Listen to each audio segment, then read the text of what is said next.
Okay, welcome everybody. Do I need an introduction?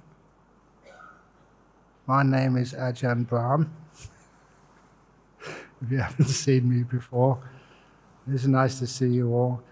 And I've known many of you, seen you before. And I did tell some of the monks earlier, when I recognize so many who have been on a retreat like this before, I always feel, oh my goodness, I must be a terrible teacher. At a school, if the same students come back to the same class under the same teacher year after year after year. But no, I know that you're practicing as best you possibly can. It's nice to have some inspiration and also have a few other teachings which you may not have heard before, or have some teachings which are repeated, but you hear deeper interpretations of it. Even I sometimes get concerned about the monks in my own temple in Bodhinyana Monastery in Perth, wondering that should I give a similar talk again? And they always respond to me saying that even if it's a simile they've heard before, when they hear it the next time, their mind has a greater opportunity to go deeper into it, to see more. So they tell me, keep on repeating those stories until we know them so well that they don't need to be repeated anymore. And even if they are repeated for the benefit of others, nevertheless, they hear it and they get inspired. They get piti sukha coming up, because these were beautiful stories which helped them in their practice in the past. And please, Venerable Dhamma, if I'm talking too fast or you can't hear well enough, please let me know. I don't want to tire you out.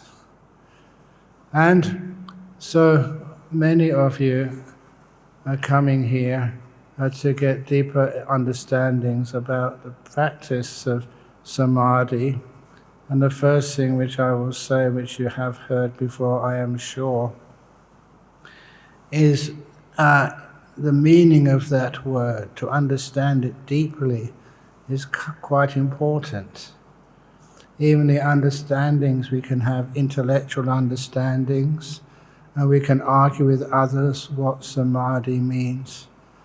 But in English, the closest translation in English of the meaning of that word samadhi was always going to be stillness, as I understood it, as I experienced it, as I practiced it. To be really still.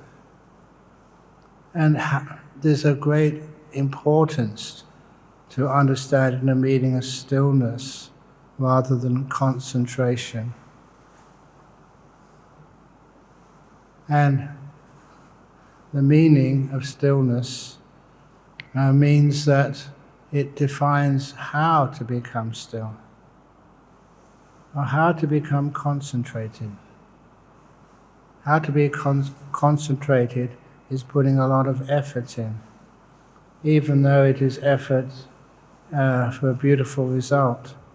You will always find that such effort is counterproductive.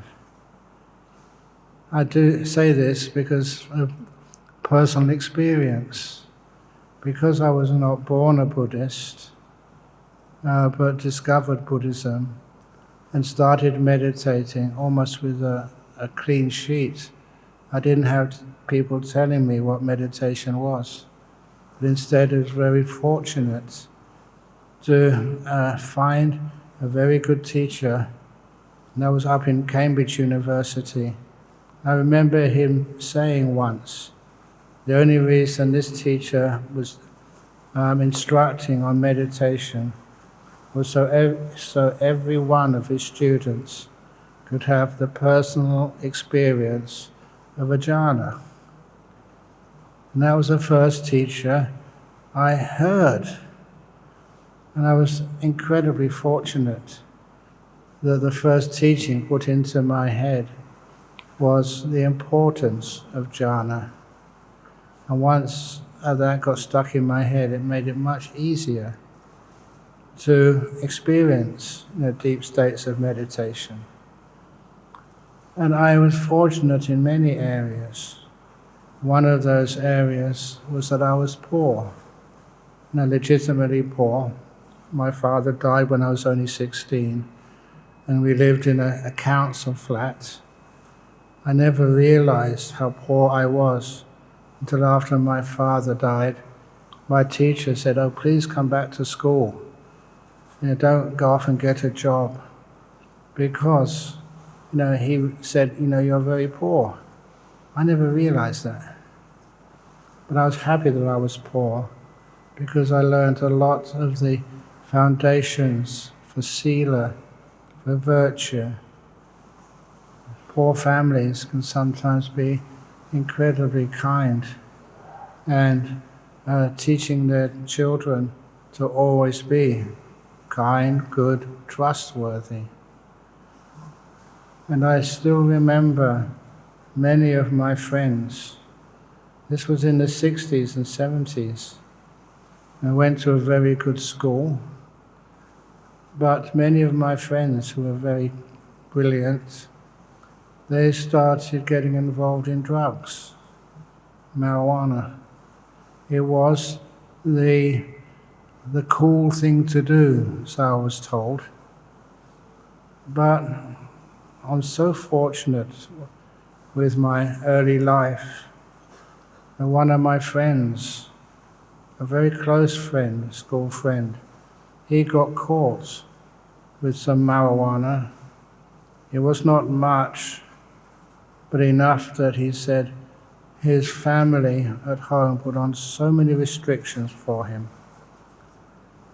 And when I heard how he told me his home life with his parents was really, really, really difficult, and I realized that if ever I got involved in those illegal drugs, then I realized that if my father found out, which they always did, that I would kill my father. He really was that close to death, that if I did something wrong and disappointed him, he would really just not be able to withhold it and probably die. It was only my love and respect for my father which actually kept me off those drugs for long enough so that when I did go to university and became a real Buddhist and I started learning meditation, I just could not do anything which was hurtful anymore. Precepts became natural. And even though some of my friends, they were good people, one of them, I remember Adam, a very good man, very brilliant. He was studying medical science at Cambridge. And for him, he just could not resist the temptation to take illegal drugs. And years later, when I saw him, that he had to get out of university, and he was spending his life mowing lawns for people. That was the only job he could do. And I thought, what a great waste. So to this day, if ever you have any children you want to discourage from getting into these illegal substances, it may look cool on the outside, but my goodness, it's not. It can destroy you. And I've seen so many examples of that. But I was fortunate. And at the time, I never realized the deeper meaning of virtue, of keeping sila, of keeping restraint. And I say that to each one of you monks. Many people want wonderful tips and advice on how to get deeper meditation. And one of those things which leads to deeper meditation is a perfection in your virtue. being able to speak with appropriate language, to use appropriate things, and to behave in an honest, inspiring way for others. The defilements, the kilesas, want to take you in another direction, but you realize it's for the sake that you're a bhikkhu, or we have some nuns here as well, a bhikkhuni. Any bhikkhunis here? Maybe tomorrow. But anyway, that if you're a bhikkhu, bhikkhuni, keeping precepts, please realize the benefits of them. They actually help sort of restrain those tendencies which tempt you to break precepts. They also let the 5 hindrances run riot in your mind, always justifying whatever you do which actually breaks a precept. And there's one thing which I have been encouraging sort of people on meditation retreats all over the world recently. If your precepts are faulty, then it's very difficult to get some deep meditation. That you haven't restrained, the defilements just in your normal life. So how are you going to learn to restrain them in your meditation? More than that, sometimes people feel that just breaking a rule here or breaking a rule there. Even yesterday on an interview for a magazine, somebody asked me, well, it's so difficult to keep, this is a layperson, it's so difficult to keep 5 precepts, especially the 5th precept, they said. In business, or not the 5th precept, in the business, is it okay to take a little bit of alcohol, just a little bit, just a middle way? And that's when I said, okay. It's all right to take a little bit of alcohol and do a little bit of murder and a little bit of stealing and a little bit of adultery. Why do they always say there's a little bit of the 5th precept rather than actually focusing on a little bit of any precept which you break is just really has bad consequences? And that's when you have a perfection of your sila, you just not inclined to do anything which is going to cause hurt for others or trouble for oneself. Then you find you have the reason and understanding for a natural restraint. And that natural restraint is not hard, it's nature. Whenever I see a fire, I will never put my hand in the fire. Whenever I cross a road, I will always pay attention to the trucks which are coming in whichever direction. And please excuse me, but it's my nature that sometimes I think of telling a funny story. Is it the right time to tell a funny story? Okay, not yet. Oh, yet? Should I? No, okay. Sometimes it's my cultural sensitivity has to be very sharp. I know many of you come from many countries, and so I look to see what you say when I say, shall I tell a funny story? And some of you say this. And when you shake your head, I'm not quite sure in Sri Lanka whether that means, oh, never mind, or certainly don't do it. But okay, I've already announced a funny story coming, so here it comes anyway. It's not a bad story. It's about in the Northern Territory in Australia. A university discovered that some of the animals which get hit by trucks that it seems to be that the magpies only get hit by trucks. They'd never get hit by a car. So they want to find out why. And the reason why was that when any magpie went onto the road to get roadkill, it was always one of their friends would be standing or sitting on a tree high up.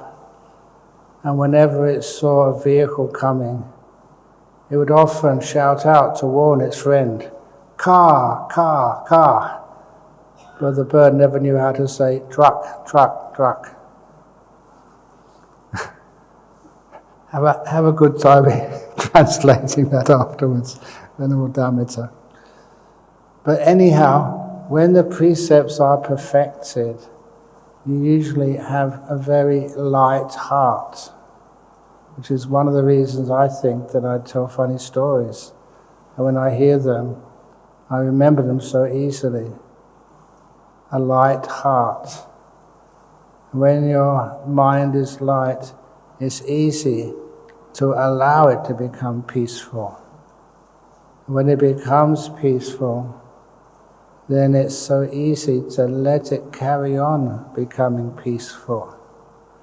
The way of meditation, as I learnt it and practice it, is relaxing to the max.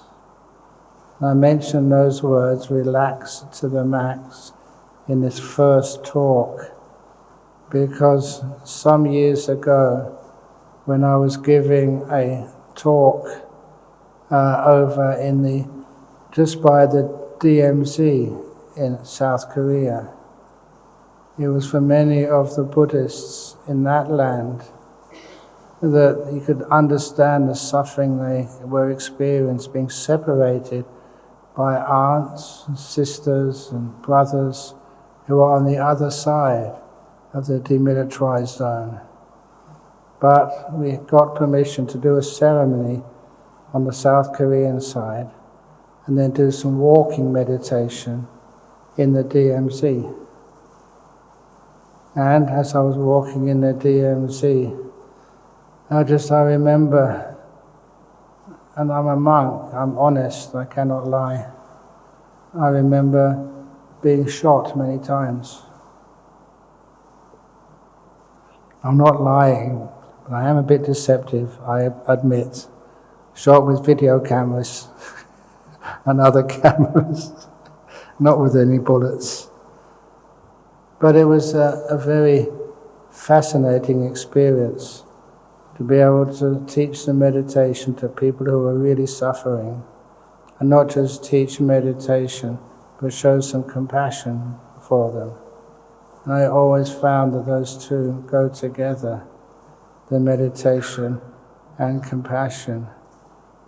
And I remember just my last words of this gathering, about 7,000 South Koreans, and they were mostly Sion Center Buddhists, like a Zen Mahayana, but they were very, very, very open and similar to some Theravada teachings. So when I left, they said, "Can you please give us something to remember you by?" And so I asked them. I can't give any things, materials, but I gave them some advice. And the advice I said was, please relax to the max when you're meditating.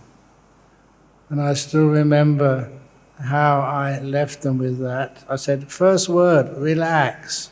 Please say it after me. And they had 7,000 South Koreans staying in harmony. Relax. And then, to the max. And 7,000 said, to the max. And then I left. And this is not a joke. This was a very powerful teaching of meditation.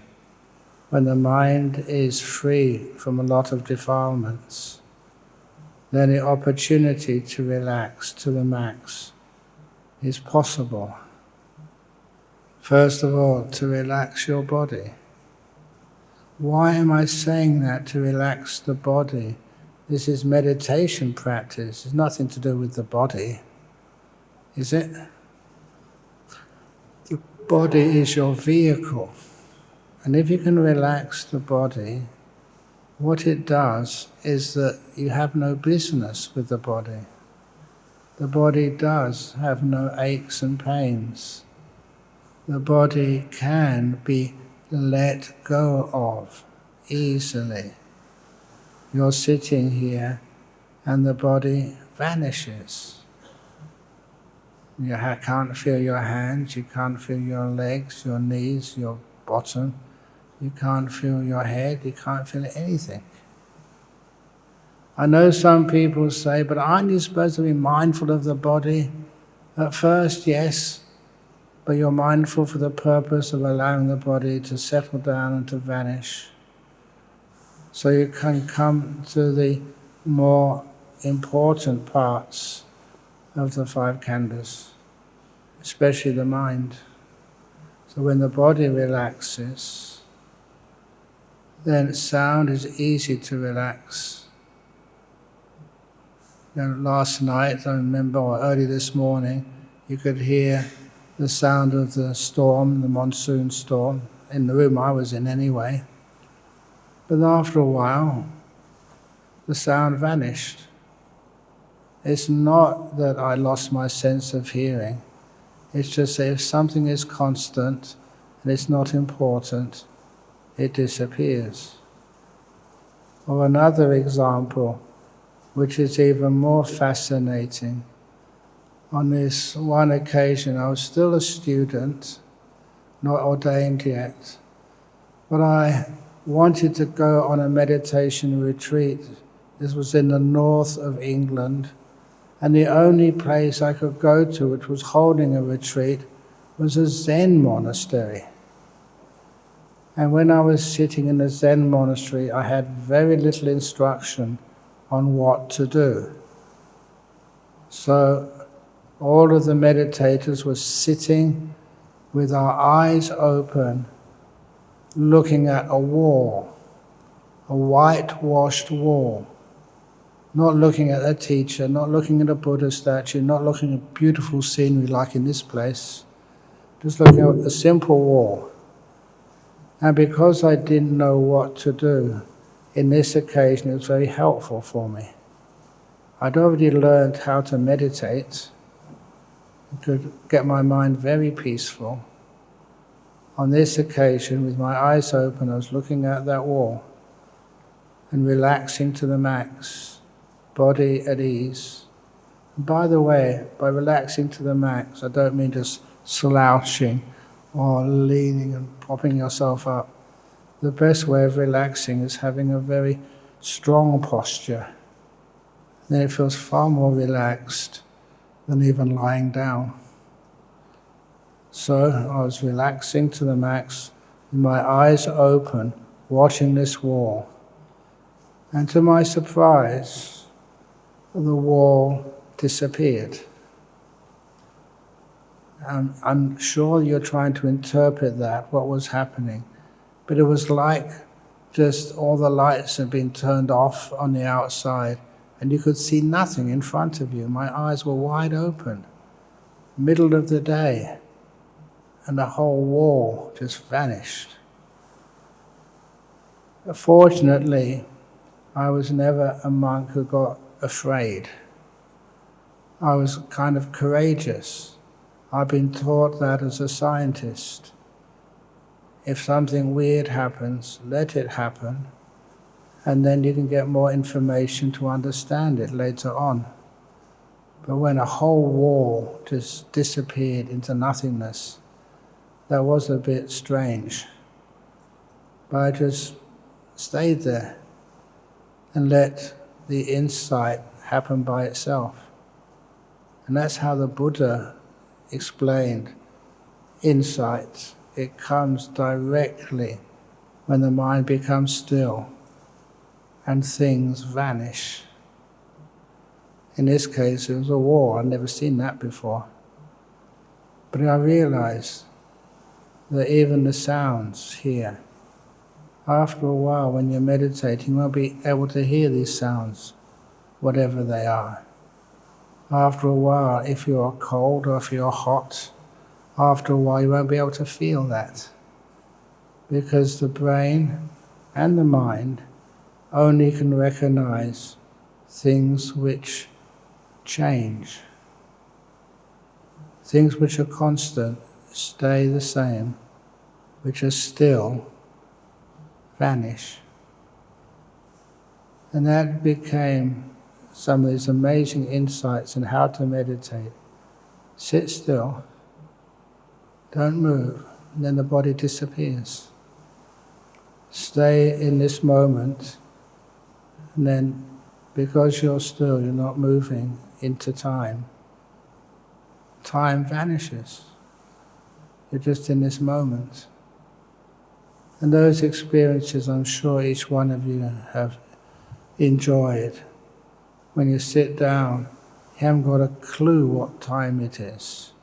You don't need to, because time has disappeared for you. And don't worry about, I better leave quickly, otherwise I won't be able to get into my room, I won't be able to go to bed, I'll miss breakfast, I'll miss lunch. Please miss breakfast or miss lunch. The joy of deep meditation is so much, much, much, much better.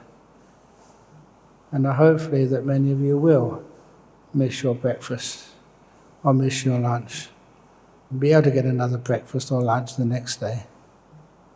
And I love these experiences when people tell me,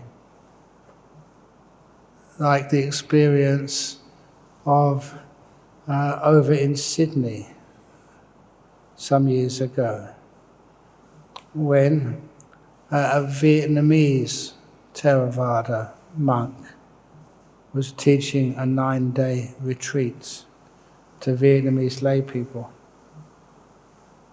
I think I must have told this story before. I hope you remember it. But to me it was a fascinating story. He got up to do some meditation for half an hour on a Friday evening. And he was supposed to give a talk after the meditation finished. But what happened, having sat meditation for half an hour, at 8 o'clock when the first talk was supposed to begin, this monk carried on meditating. He didn't come out of the meditation. And the Vietnamese lay people in Sydney, they're very practical people, the Vietnamese, very respectful. But when he got to about 10 o'clock, he still hadn't come out of his meditation. So what did they all do? They got up and went to bed. If I do something like that, and I don't give the talk, I just keep sitting still, go to bed. Don't wait for me. And so in the morning, when they got up and they went to the hall, he was still sitting there. He hadn't moved, hadn't gone to the toilet, hadn't drank any water, was just meditating. So they sat down and meditated too. When it came down to breakfast time, he still hadn't moved. So they went off and had breakfast by themselves. And then after breakfast they went there. He was supposed to give a talk. He never gave a talk. He just continued meditating there. Lunchtime came. They went to have lunch. He was still meditating. He did that for 8 days. And straight away when I heard that, I said, that's impossible. The Buddha said 7 days is the max for getting into deep meditation. But anyway, 8 days. They saw that, he did that. And after 8 days, he just opened his eyes and came out of his meditation. And the first thing he said was, sorry, I apologize. I apologize for not giving you any talks. And then the lay people said, no, That was one of the most inspiring things we actually saw. To see it is still possible in this day that a person can just sit cross-legged and just meditate for 8 days without moving, without going to toilets, without drinking any liquid, without eating. It can be done. And if you saw that, would you be inspired?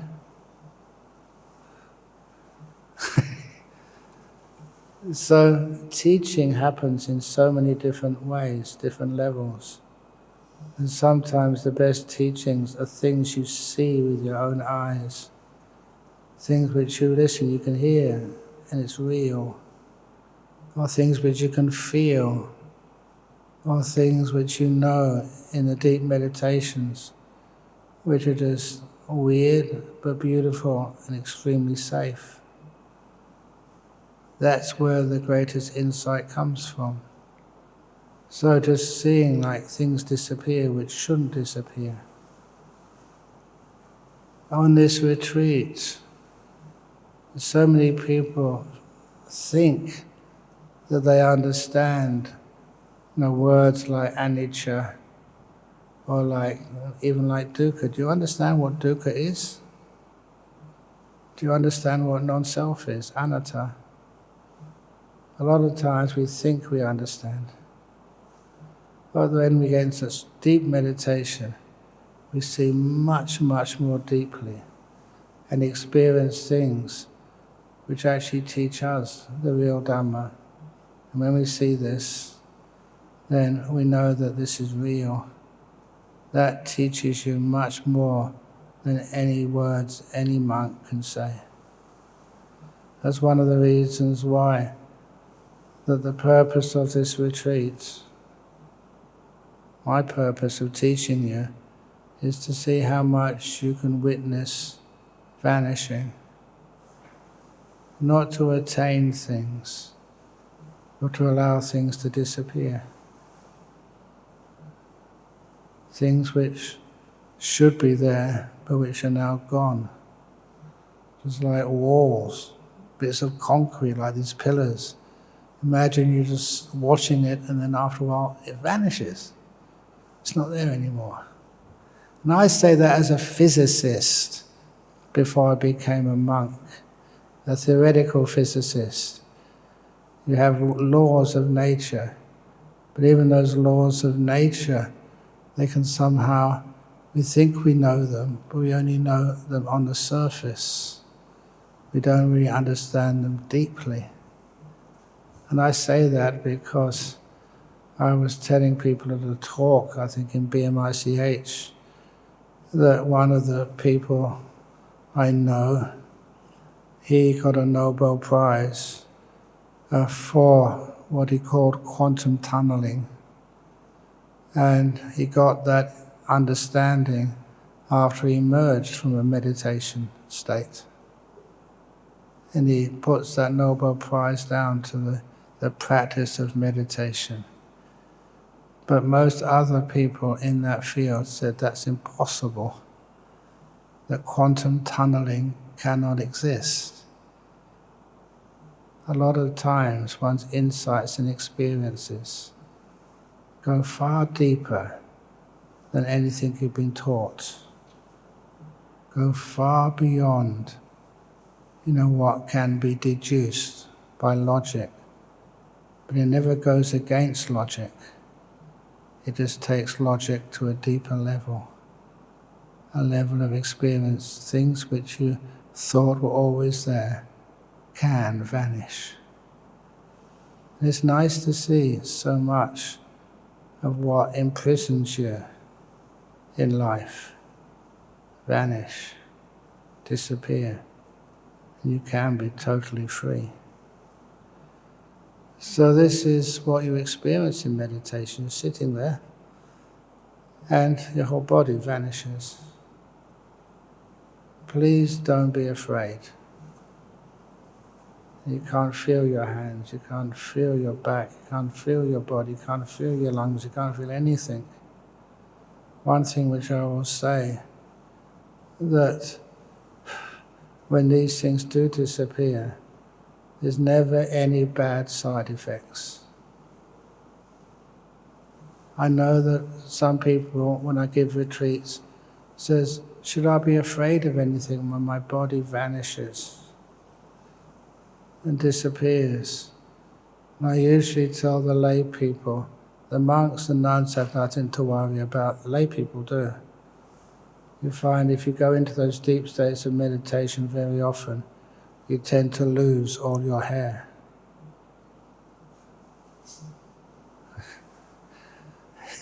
You just want to be a monk or a nun. Just that's where you belong, that's where you get drawn to. But anyway, for monks and nuns, no problem at all. I love telling these stories because fear is one of the reasons people keep saying is why. There's a block to getting deeper into the meditation. Things are happening, but then you don't want to go any deeper. Why? Sometimes one of those blockages is you feel you don't deserve it. That's where the perfection of precepts, of virtue, really help you. You realize you are pure in your body, speech and mind conduct, pure enough, good enough, and you allow these states to develop. And also the fear of enough wisdom to know that you don't exist anyway. Your idea of owning things is faulty. So why can't you let things go? One little point I will make. Too often I hear you asking questions, beginning with, my meditation is not as good as it should be. My meditation was really good last time. My meditation. Please don't own your meditation. You've all heard about not me, not mine, not a self.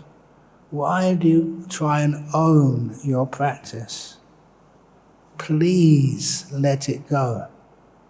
But, that's what we're here for, to develop my practice. No, you're not. So see if you can realize that it's just the practice, not yours. When you try and own it, possess it, that's when you are opening yourself up to fear, mostly. Sometimes pride. Now my practice was so much better last time. This time it's not so good. Because you put that M-I-N-E in front of meditation. It's nice when it doesn't belong to you. That's why when I meditate, I don't do it. I know it's not mine. I just have this wonderful opportunity of going to my room, and please, that's why I prefer to meditate alone, because you just sit there and whatever happens, happens, and you don't have to worry about a thing. It's not mine. I take no responsibility. Are monks supposed to be responsible?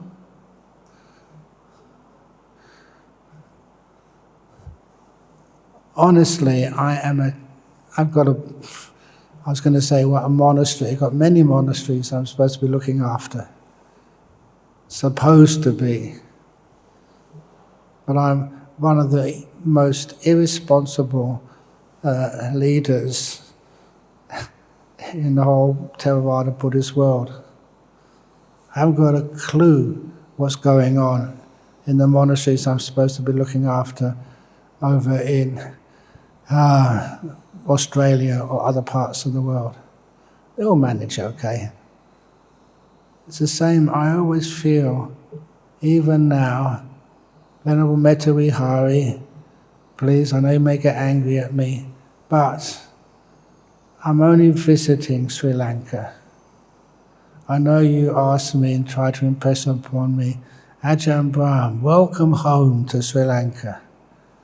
And I say, no, I'm only visiting. I'm only visiting when I get back to Australia. I'm a visitor there. That's all I ever do, visit. Whenever I meditate, I close my eyes, I'm visiting my body, I'm visiting the mind. I'm not staying. I don't own this. I'm only a temporary visitor. Where I develop this perception, you know that sometimes the more senior you are as a monk or a nun even, the harder you have to work. And it happened over in the monastery in Perth, where I'm supposed to be the abbot, that there I'd go and give talks and teachings in a city centre on the weekend, and on Sunday evening I'd go back to the monastery south of Perth to teach and organise things there. On a Friday I'd get into a car in the afternoon and go back to Perth to teach in the city centre there. I had at least 2 jobs. And when people would visit, say, Bodhinyana Monastery, they would always say, "Oh, what a beautiful monastery that is. It's so lovely to be at that monastery. You must be so proud of your monastery." And at that I would usually react and say, "What do you mean? This beautiful monastery, this is my place of work. This is like my office. Look at all the letters and emails I have to answer, all the decisions I would have to make, all of the new huts I would have to build, all of the funds I need to raise. Oh, it's so much work for me. And you call it beautiful? It's like a work camp." And I realized it was me who had wrong perception. I literally could not see the beauty and the peace and the joy in the monastery where I lived. Why? Because I was under the delusion it was my monastery, that I owned it. And so I made a resolution after that. I had a resolution when I was doing this routine of teaching in our city centre, then going to the monastery on the weekdays. I made a resolution on Monday mornings I would deliberately decide not to be the teacher or the abbot of that monastery in which I lived. So when people came up to me and said, "Oh, Ajahn Brahm, can I have a discussion with you about my meditation?" I said, "Not today. Ajahn Brahm's not here today." "But I'm looking at him." "No, you're not." That's your assumption. Today I'm a visitor, not an abbot. And monks wanted some more discussions about their meditation. "Nope, sorry, I'm not working today." Or people from the council came, they wanted to get things organised for the latest building project. Said, "Nope, I'm not the abbot." And you know, when I played around like that, then after a while I could start to see the peace and the beauty in a monastery where I lived in the same way as you can. Because I was a visitor. And the reason I tell a story like that is that the same when I meditate.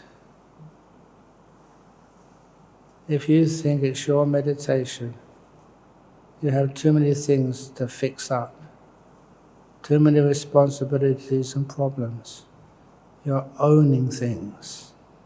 When you own and possess things, there's always some more wanting or trying to get rid of or trying to clean it up. You're taking too much responsibility. Responsibility is good as long as there's not a you behind it which is holding it. So now when I meditate, it's not my meditation. I've got nothing to worry about. if I'm meditating, I don't know what you think of me or what you expect. Will you be disappointed? And if I feel really sleepy, will I be embarrassed? It's not my fault. My body belongs to nature, cause and effect. I can't fight nature. I don't want to fight nature. I let go of nature. Renounce the idea of controlling it. And then you know what happens? When you let go of nature, you don't tend to get sleepy.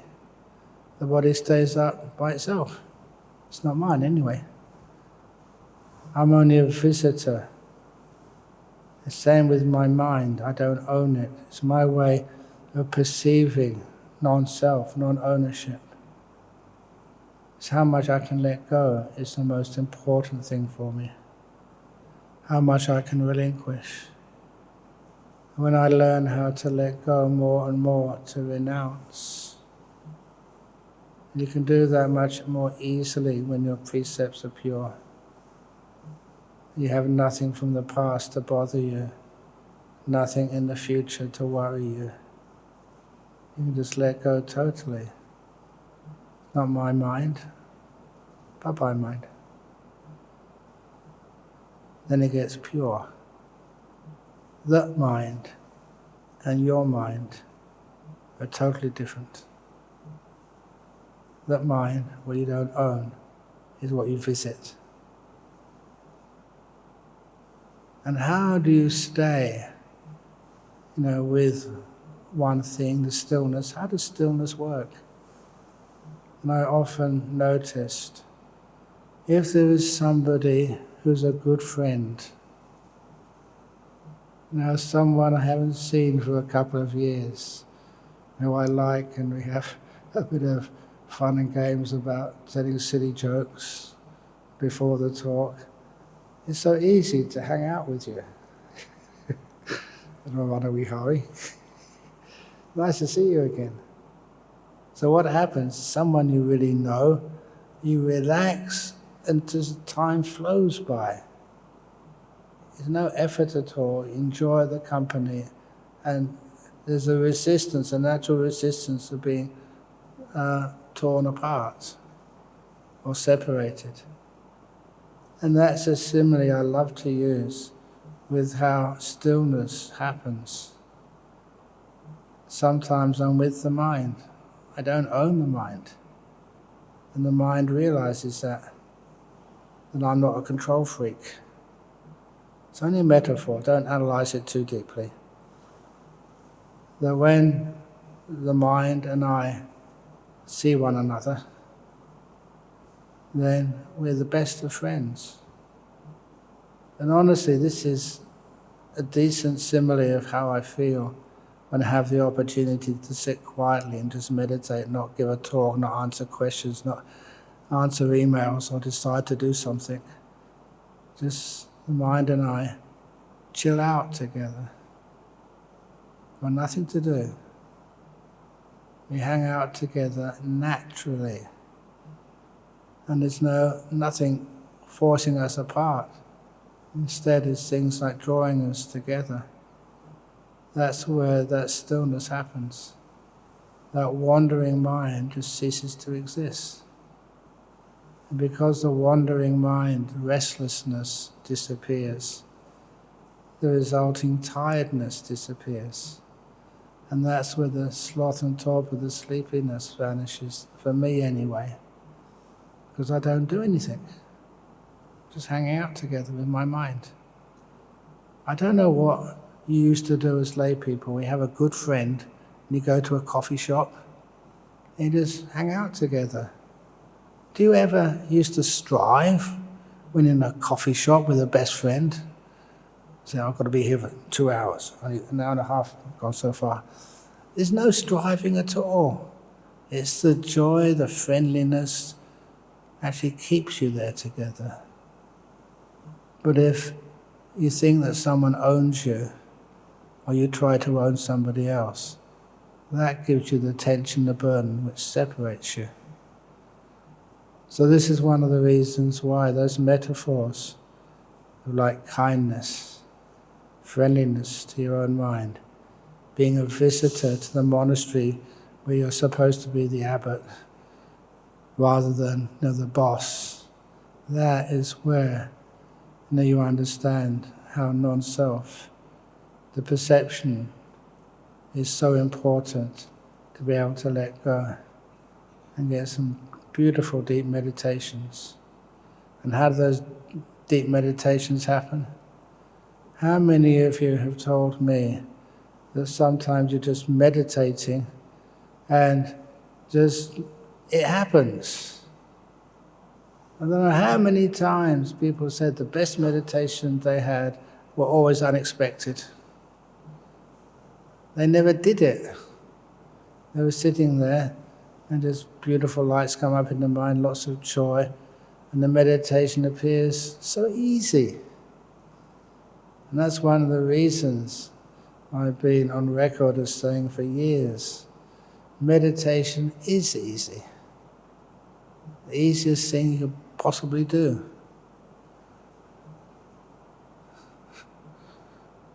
Just stop trying. Just sit there in the moment and have some time off. Time off from trying to train the mind. Time off from being critical.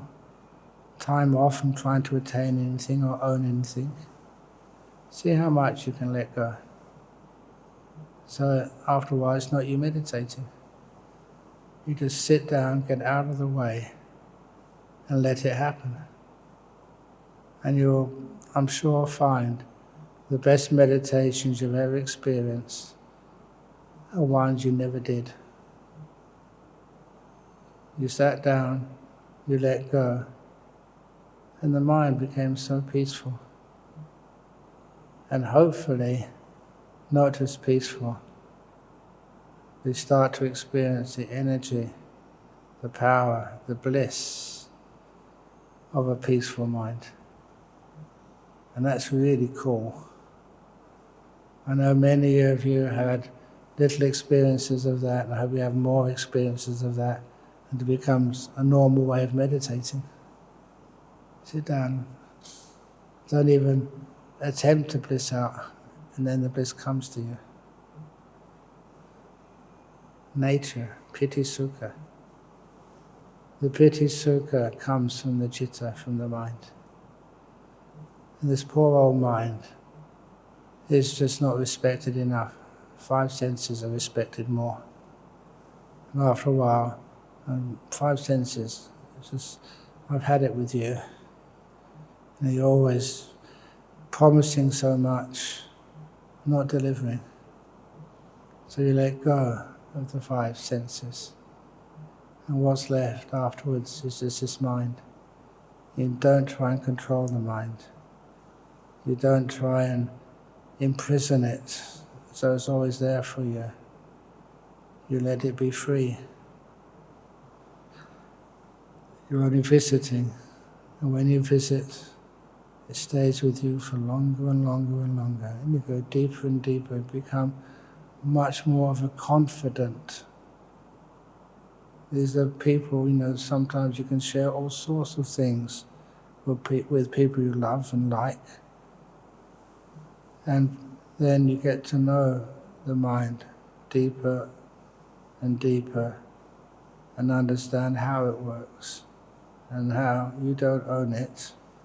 It's not permanent.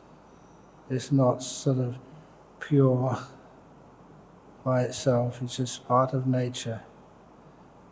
But you know how to be with it and get all these incredibly powerful, joyful experiences, which gives meaning to your monastic life. Does that make sense to you? Okay, it's about 9 o'clock now. And poor Venerable Dhamma, I get to know him very well, respect him much. And I feel kind of sorry for him. Is there any of those words which were hard to understand? Yeah, okay. So he's going to do a rendering, a translation later on into Sinhala. So those of you who didn't understand my English, he'll be able to do that translation for you in a short time. Okay, so that's the end of the English talk. So I know that some of you, especially if you've been listening and didn't understand a word I was saying, it gets very boring. So usually at the end of my talk, to wake everybody up, we do 3 big sadhus. Sadhu. Come on. Sadhu. Sadhu. Do you understand? Giving some energy into what you've just been doing. And also, it's very nice. Imagine what it's like for some teachers. And how many monks are here today? Nuns? 100 and... How many? 150. 155. Oh, just 55. I'm seeing double. One for this thing, one.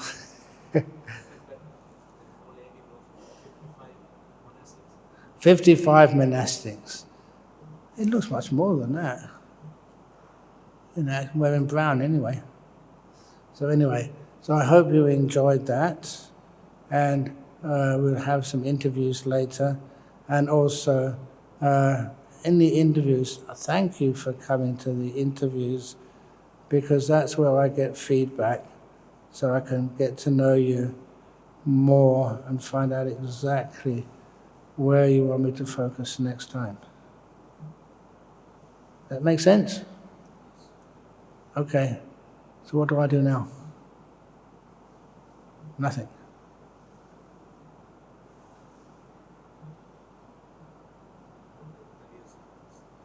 Oh, interviews, okay, yes. And there's a Q&A later on? Late afternoon, okay.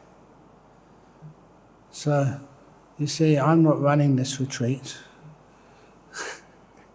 I'm very glad not to be the owner of the retreat. I'm just visiting.